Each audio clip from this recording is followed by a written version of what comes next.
Chapter 46. We have to assume he's dead. Alter explained. She was sitting at a makeshift table of stones and driftwood. It was not a table suitable for plates or glasses owing to its uneven surface. However, it did serve the purpose of gathering creatures to its perimeter as a means of sharing ideas. It was known as the Salatum table, and all werewolves were keenly aware of its purpose and value. It was a great honor in werewolf society to be called to the Salatum table. It signified that your voice was a channel of ancestral intelligence. It didn't necessarily mean that the person called was wise about a particular problem. Rather, it was that they were attuned to their ancestral lineage. It was just another set of words for transpersonal memory. Around the table were One Who, the Whisperer, Alter, and Soin. Sun Moon, their revered shaman, was also present, as was Hunter's second-in-command, Jonan. Sun Moon was a female werewolf of formidable powers.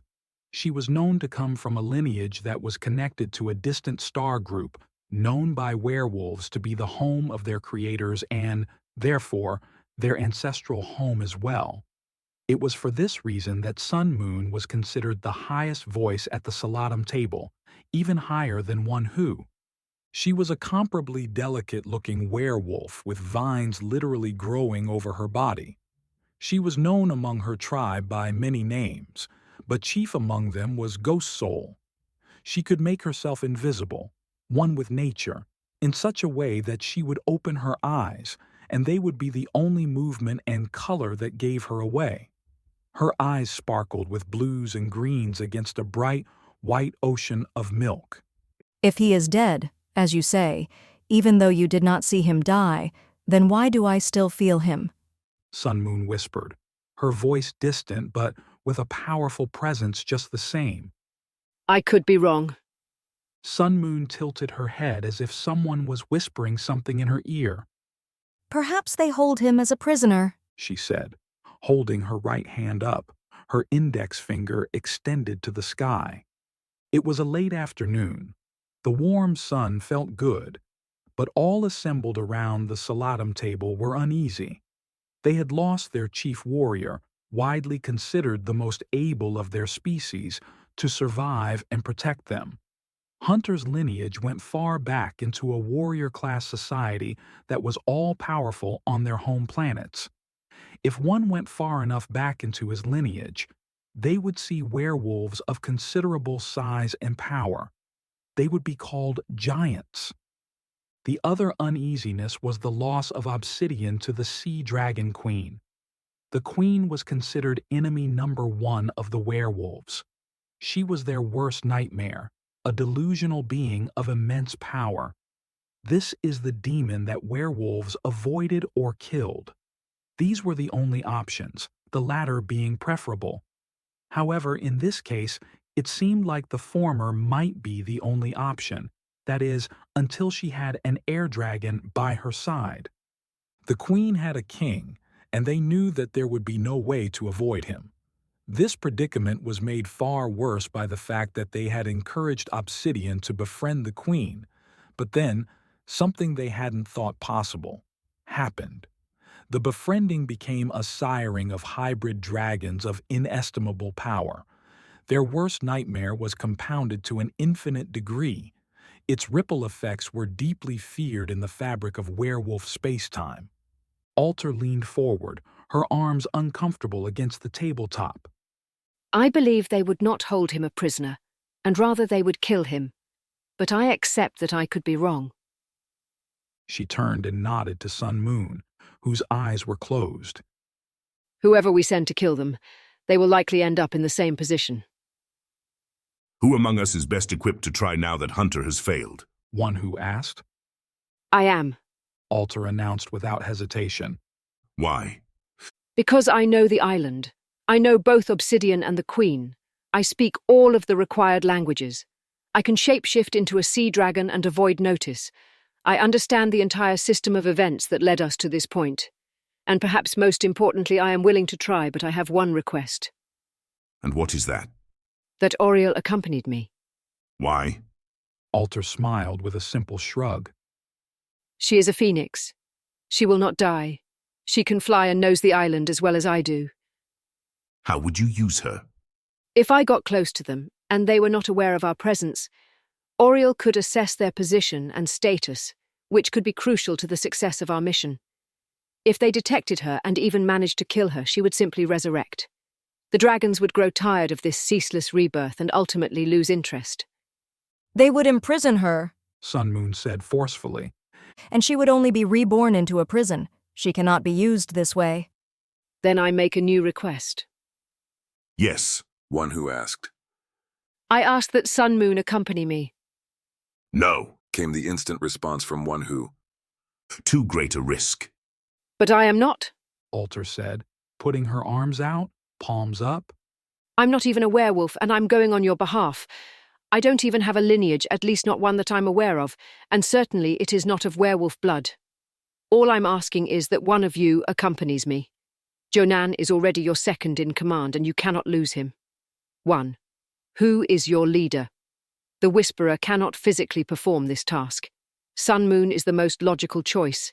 She is stealthy in action. She is obviously smart. And her lineage will want to take on this task. Alter turned to Sun Moon, who opened her eyes. Is it not so? I will go. Sun Moon nodded. Tonight we will go together. I will ride your back as Hunter did. We will bring the poison with us. We will kill the dragons. We will repel the sea dragons from our land. And then, we will quarantine them to the sea so that their evolutionary desires to fly are forgotten. Our lands will once again be ours. Balance will be restored. That is my desire. That is our desire. Sun Moon looked at each member of the Salatum table, assessing their agreement. Everyone but Soin nodded their heads.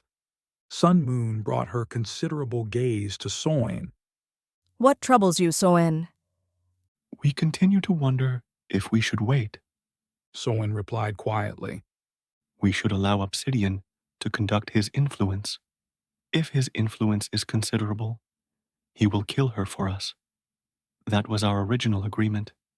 If we go against this agreement, then we are unwittingly transforming an ally into a foe of considerable proportion and powers. Ah, a wise line of reasoning. Sun Moon observed. Your perspective, however, makes an assumption that, given your lack of experience with dragons, is understandable.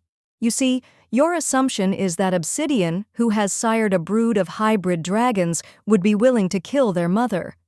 Everything we know about dragons, in particular air dragons, tells us that this is not a possibility. Once mated, they are fiercely loyal to their mates, especially when they are carrying offspring. He will not be able to kill her, no matter how motivated he once was. So, what you are saying is that if we manage to kill the queen through the poison, we will have a revenge-filled, fire-breathing air dragon as our foe. Which is why we have no choice but to kill both the queen and her king consort. Alter said. We believe there is another way. Soin said. We are listening.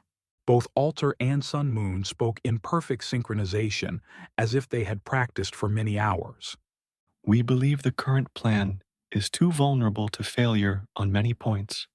However, the primary point of failure is that we do not know if the poison will work on dragons of their size and biological uniqueness. Whoever administers the poison will be a target of revenge if the poison is ineffective, quite possibly every one of us. We cannot afford to lose such important assets as Alter and Sun Moon, or start a war that we are ill-equipped to fight, let alone win. Send us instead. See if we can negotiate something that would be more suitable to our near-term requirements. And what are those? One who asked. To diffuse our feelings of being ignored, and as a result, possibly igniting a war. Diffuse our feeling of being ignored. Sun Moon repeated, her tone slightly sarcastic. Do you realize that the queen will give birth to a brood of 30 to 40 dragons, and those dragons will possess a lineage of sea and air superiority? They will be the first generation, and more will come until we have thousands of these dragons who command everything on this planet, including you. Sun Moon pointed her arm at Soin. The queen will have between 5 and 8 broods before she is spent. Sun Moon continued.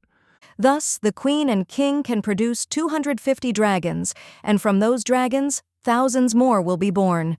All of this can transpire in 10 years, not 100 or 1,000 years. 10 years. Sun Moon took a deep breath.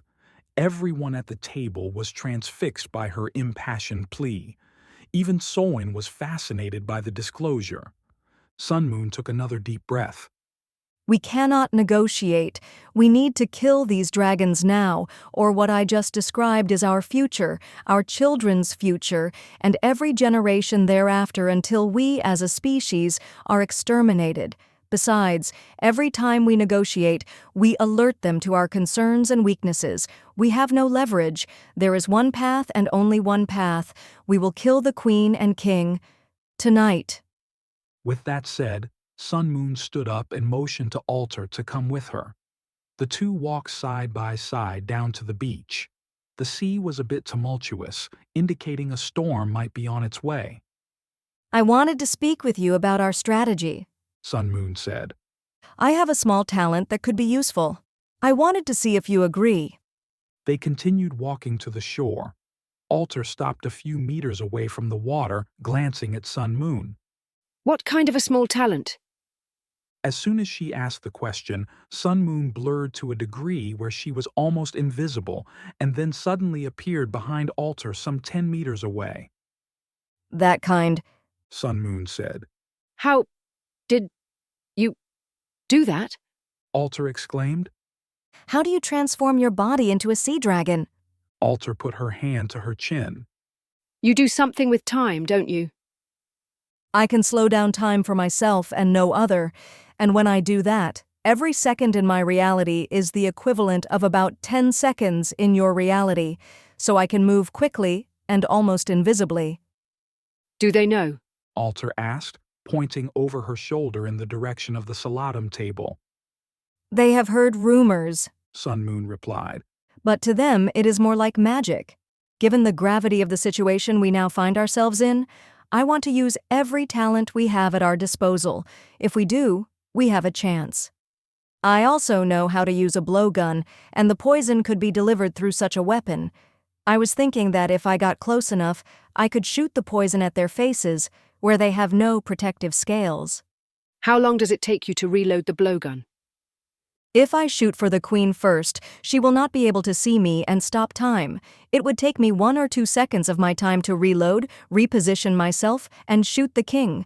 To you and Obsidian, it will feel like 15 seconds transpired, which is why it will be vital that you remain unseen, because 15 seconds will give him ample time for revenge, and if he knows where you are, you will be caught in a firestorm.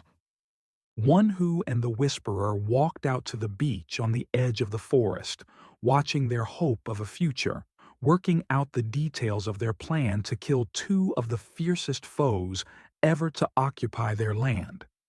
Can they do it? Wanhu asked, turning to the Whisperer. Can anyone do it is the real question. But if anyone can, they have as good a chance as any. That wasn't the answer I was hoping for. Nor I. The Whisperer whispered.